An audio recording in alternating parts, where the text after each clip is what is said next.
Jerusalém, uma cidade dividida pela religião. No ano de 1187, um poderoso exército muçulmano se posiciona nos portões da cidade. Seu chefe é um carismático senhor da guerra. Ele lançou uma jihad, uma guerra santa para retomar a cidade do controle cristão. Em momento algum, os muçulmanos aceitaram que o resultado fosse outro que não a retomada de Jerusalém. Enquanto os cristãos se preparam para o banho de sangue que cairá sobre eles, as ações de um guerreiro muçulmano ecoarão pelos séculos a seguir.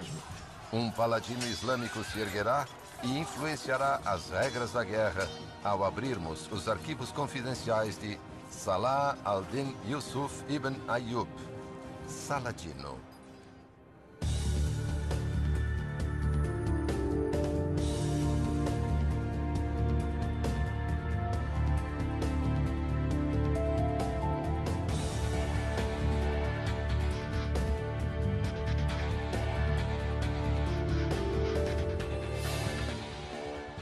Arquivos confidenciais.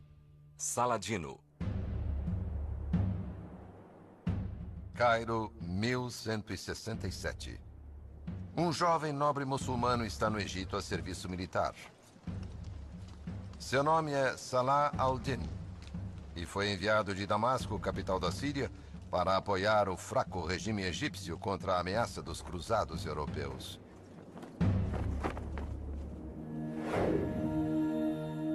O Dr. Abdel Azam é uma autoridade em Saladino. Os muçulmanos não podiam permitir que o Egito caísse sobre os cruzados de influência cristã. Quem controlasse o Egito teria homens e riqueza para enviar exércitos e mais exércitos para lutar na Síria.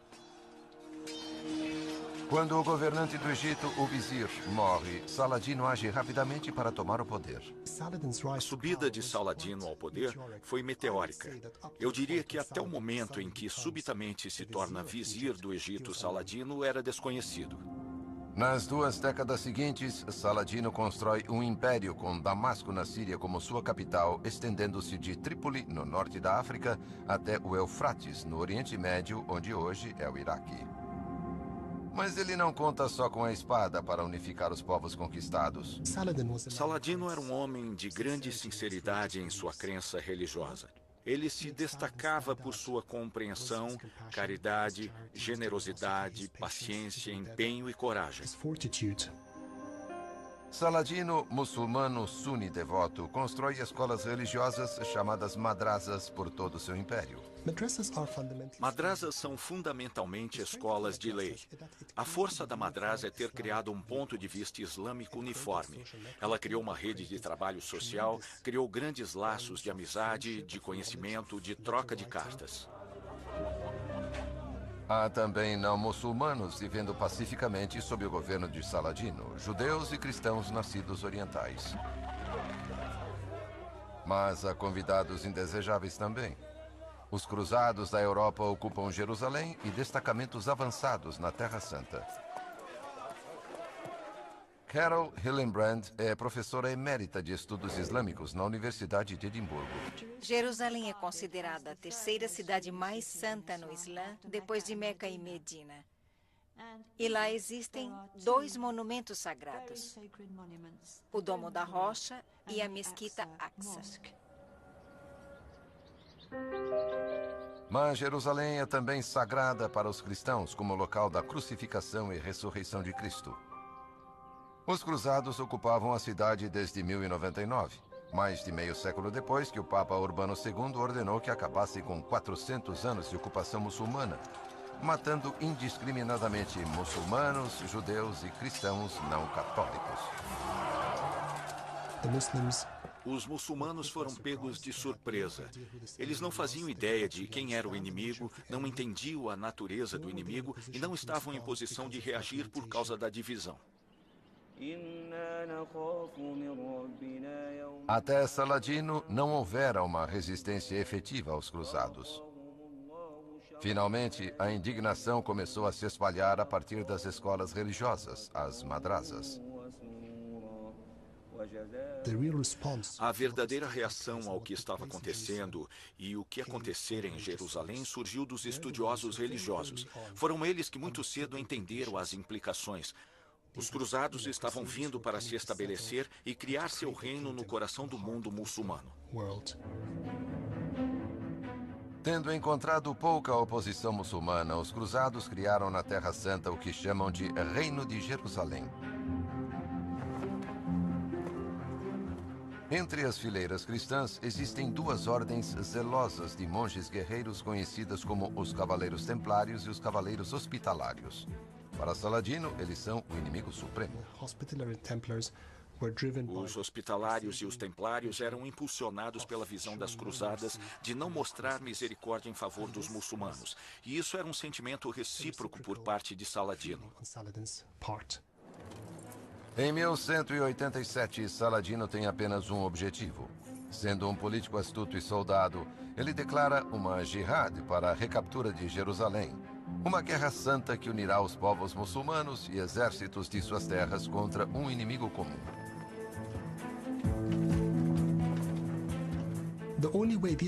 A única forma desses exércitos lutarem juntos é uma jihad. A legitimidade desses exércitos, obedecendo a um só líder, por um propósito, era a Guerra Santa. Saladino marcha de Damasco para Jerusalém à frente de um exército de 30 mil homens. Ele se vangloria de que a poeira levantada esconde o sol. Havia recitantes do Corão, juízes religiosos, e havia o sentimento de uma guerra religiosa. Um sentimento que nos primeiros dias da cruzada foi sepultado nos corações dos muçulmanos. No lado de Saladino, há um especialista na lei islâmica Sharia, pronto para aconselhar sobre as regras da guerra. Seu nome é Ibn Shaddad, e ele escreverá um relato da vida de Saladino ainda hoje usado pelos estudiosos. Um manuscrito original é mantido aqui, na mesquita de Aqsa, em Jerusalém.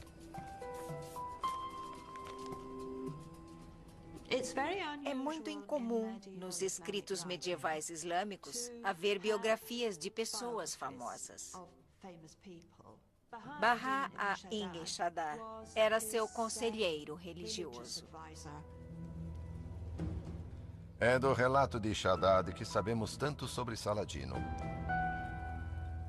Em julho de 1187, Saladino chegou ao Mar da Galileia, rodeando o posto avançado cristão em Tibérias.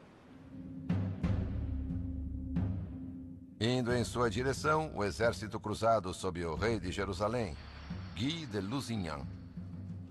Para sinalizar o apoio de Deus, os cristãos carregam um fragmento da cruz verdadeira. Rafi Lewis é arqueólogo de campos de batalha da Universidade de Haifa. A ideia era basicamente marchar contra Tibérias e retomar a cidade das mãos de Saladino. Mas Saladino tem uma armadilha preparada para eles. Conhecedor do cenário, ele usa em seu favor. Ele capturou e agora controla as principais fontes de água da região da Galileia.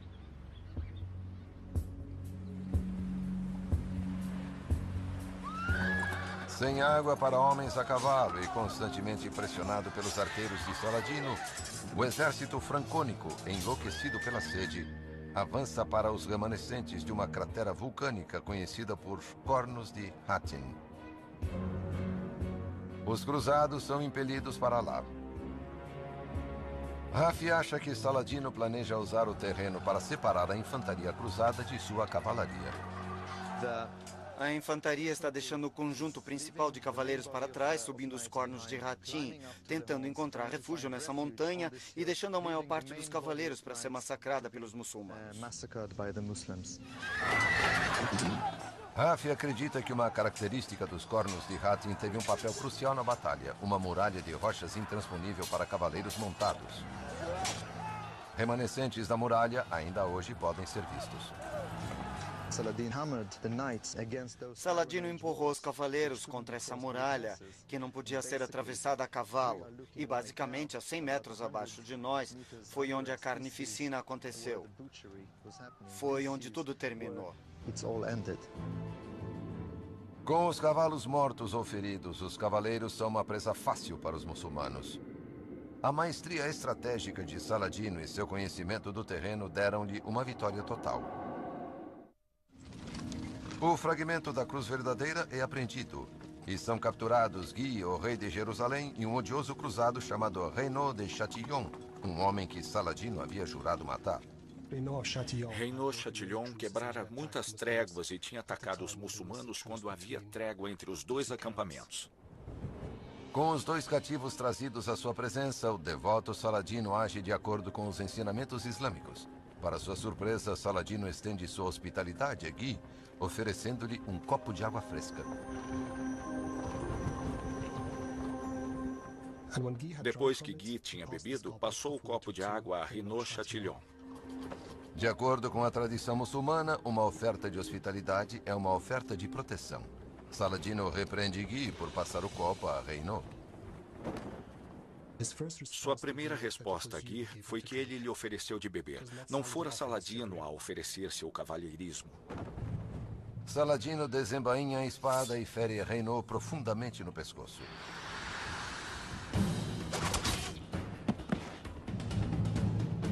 Mas ele mostra misericórdia a um Guy aterrorizado.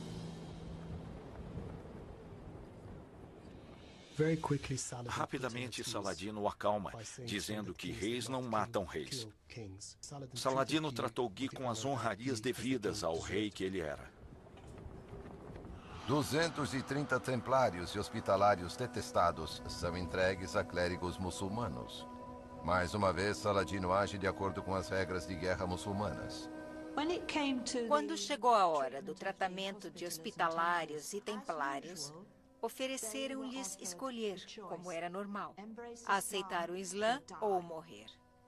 E sendo de ordens militares, eles recusaram. Com o exército de Guy destruído, Saladino está livre para tomar Jerusalém virtualmente sem oposição. E 2 meses após sua retumbante vitória em Hattin, as forças de Saladino chegam aos muros da cidade de Jerusalém. Lá dentro, o terror. Mães temem por suas filhas, enquanto o povo se prepara para a morte ou a escravidão que certamente virão. Mais uma vez, o comportamento de Saladino confunde as expectativas. Ele oferece clemência. Ele permite que os cruzados partam. Pede resgate de acordo com o gênero dos habitantes e recolhe esses montantes. Não apenas suas vidas foram poupadas, como ficaram livres da escravidão com a condição de que deixassem a Terra Santa para sempre. Muitos voltam para a Europa com histórias de Saladino, um guerreiro muçulmano com mais cavalheirismo do que qualquer cavalheiro europeu. É material para lendas. Ele é um nobre selvagem, digamos. Aqui estava alguém que não era cristão, que era um infiel e que, apesar disso, tinha as virtudes que o cristianismo admirava. Reuven Amitai é um especialista em cavalheirismo da época. Saladino é o herdeiro de séculos de desenvolvimento de uma cultura política e legal no mundo islâmico. Muita coisa é baseada no Sharia, o Código de Justiça Islâmico, que foi banido no 8º, 9º e 10º séculos. Na Europa, Saladino se torna um modelo para um código de honra dos cavaleiros. Em 1825, seu cavalheirismo é exaltado na novela épica das Cruzadas, O Talismã, de Walter Scott. Em Jerusalém, Saladino começa a lavar os locais sagrados do Islã com água de rosas. Amparados pelos ensinamentos islâmicos de respeitar judeus e cristãos, peregrinos são livres para a adoração, desde que paguem um imposto conhecido como jizya. Mas assim como os chamados para as preces soam mais uma vez dos minaretes de Jerusalém, Saladino sabe que os cruzados voltarão. O horror desse evento cataclísmico para o cristianismo ocidental é simbolizado pelo Papa da época, morrendo logo depois, alegadamente, de tristeza. O novo Papa, quando assumiu, imediatamente iniciou uma nova cruzada para reaver Jerusalém. O rei Ricardo I da Inglaterra responde ao chamado do novo Papa, Gregório VIII. Guerreiro destemido que conquistara o apelido de Coração de Leão, Ricardo se une aos cruzados para sitiar o porto de Acre, tomado pelos muçulmanos. Mas os sitiados já estavam nessa condição por Saladino. Muitos cristãos quebraram a promessa feita a Saladino de deixar a Terra Santa para sempre. Em seu acampamento, as doenças são comuns. O lugar cheirava muito mal.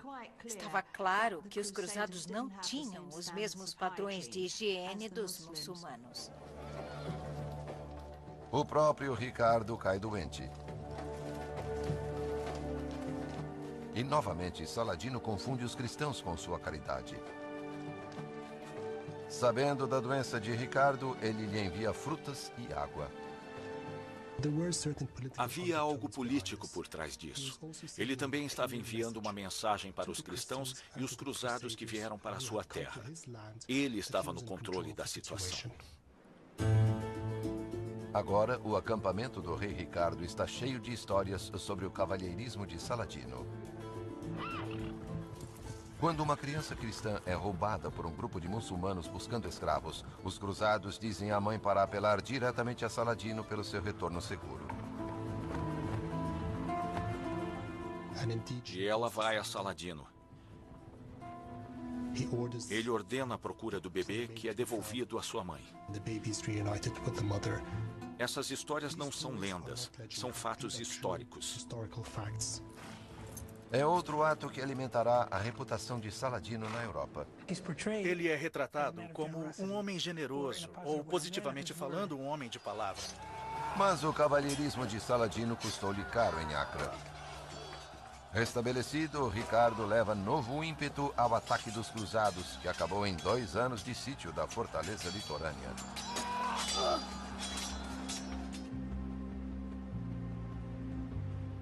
Ele faz 3.000 muçulmanos prisioneiros e oferece a Saladino os termos para a sua libertação, incluindo o pagamento de resgate e o retorno da cruz verdadeira. Talvez acreditando que Ricardo mostrará misericórdia aos seus cativos, Saladino adia as negociações para segurá-lo em Acre. Ricardo percebe que, na verdade, é Saladino que o está mantendo prisioneiro em Acre, por causa de seus 3.000 cativos. O que aconteceu foi muito dramático. Ricardo levou os 3.000 prisioneiros para os campos de Acre e os mandou executar. Apenas 13 dias depois que Ricardo marcha de Acre, as duas forças se chocam em uma batalha na floresta de Arsuf, ao norte de Jaffa. Ricardo está tipicamente no coração da luta.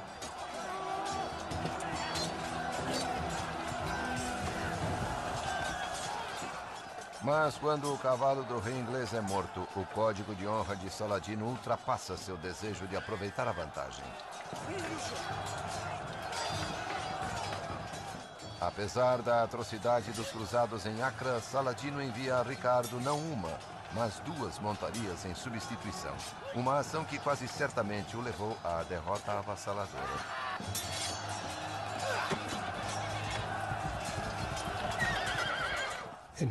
Nas palavras dele, era impróprio para um rei lutar a pé. O fato é que Saladino tinha um código de honra tão firme e nobre no calor da batalha quanto em tempos de paz. O pensamento de Ricardo volta-se para Jerusalém. Saladino sabe que o fim do jogo está se aproximando e novamente decide ganhar tempo. A tática de Saladino mudou após Arsuf. Ele se deu conta de que não poderia derrotar Ricardo no campo de batalha. Embora nunca tenha se encontrado com Ricardo, ele envia seu irmão Al-Adil para negociar com o rei, instruindo para que demorasse o máximo para chegar a algum acordo. Enquanto Al-Adil mantém Ricardo falando, Saladino se prepara para o pior.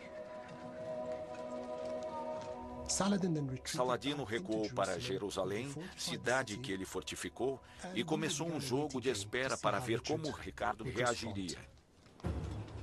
Apesar dos esforços de Al-Adil para detê-lo, a pressão para agir começa a se fazer sentir em Ricardo. Em casa, seu irmão João está ameaçando seu trono. Ricardo então chega ao norte de Jerusalém pronto para atacar. Saladino se prepara para enfrentar seu inimigo. Jerusalém, naquela época, veio a simbolizar tudo o que Saladino defendia. Ele reuniu seus tenentes leais, aqueles que o serviram durante anos, e explicou-lhes de forma coerente e simples que teriam de lutar até a morte. Jerusalém está no campo de visão de Ricardo, mas ele sabe que lhe faltam homens para tomar e manter a cidade. O professor Shimon Gibson, arqueólogo, explica. Ele percebe que não pode capturar Jerusalém. Ele não tem controle sobre a geografia da cidade. Há uma famosa história na qual ele levanta seu escudo e diz: "Não quero olhar para Jerusalém porque não posso tomá-la dos muçulmanos." E então recua.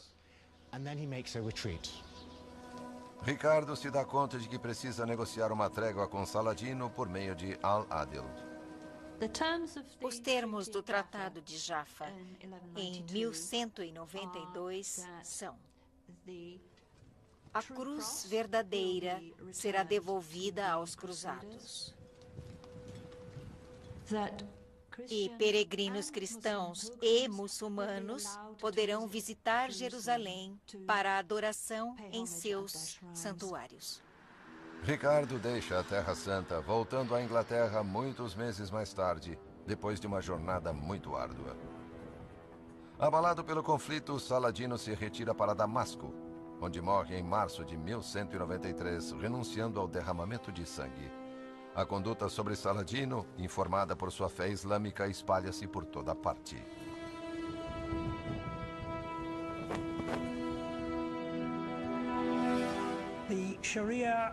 O Sharia, a lei islâmica, define claramente como se comportar antes, durante e depois de uma batalha. E não há dúvida de que isso influenciou grandemente Saladino. Isso era percebido por seus oponentes de forma positiva. E Saladino era visto como um contendor honrado, honesto e digno. Acho que essa imagem chegou ao mundo ocidental. O legado de Saladino de misericórdia e compaixão ecoa até hoje nos campos de batalha. Ele inspirou o código medieval do cavalheirismo europeu. Alguns acham que sua influência em noções internacionais das regras da guerra, tais como a Convenção de Genebra, ainda pode ser sentida. Regras influenciadas não apenas pelo cristianismo, mas por Saladino através do Islã. Versão Marshmallow São Paulo.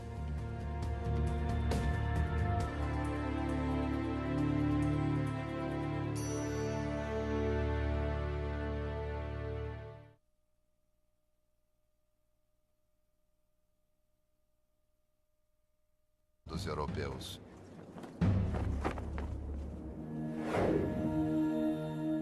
O Dr. Abdel Azam é uma autoridade em Saladino. Os muçulmanos não podiam permitir que o Egito caísse sobre os cruzados de influência cristã. Quem controlasse o Egito teria homens e riqueza para enviar exércitos e mais exércitos para lutar na Síria. Quando o governante do Egito, o vizir, morre, Saladino age rapidamente para tomar o poder.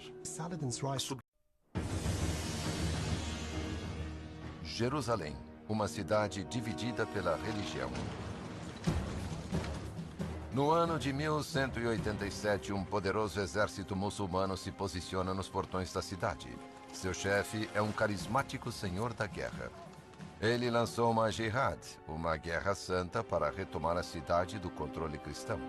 Em momento algum, os muçulmanos aceitaram que o resultado fosse outro que não a retomada de Jerusalém.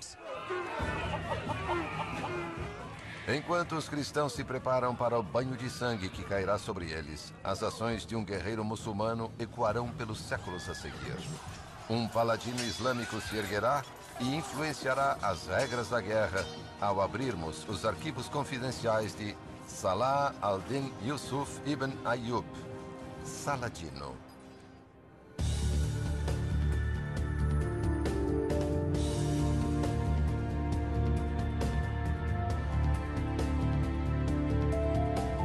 A subida de Saladino ao poder foi meteórica. Eu diria que até o momento em que subitamente se torna vizir do Egito, Saladino era desconhecido. Nas 2 décadas seguintes, Saladino constrói um império com Damasco na Síria como sua capital, estendendo-se de Trípoli, no norte da África, até o Eufrates, no Oriente Médio, onde hoje é o Iraque.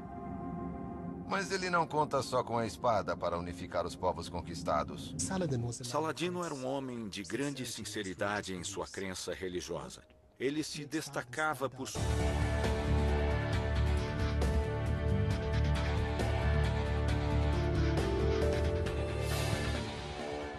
Arquivos confidenciais. Saladino. Cairo, 1167. Um jovem nobre muçulmano está no Egito a serviço militar. Seu nome é Salah al-Din e foi enviado de Damasco, capital da Síria, para apoiar o fraco regime egípcio contra a ameaça dos cruzados.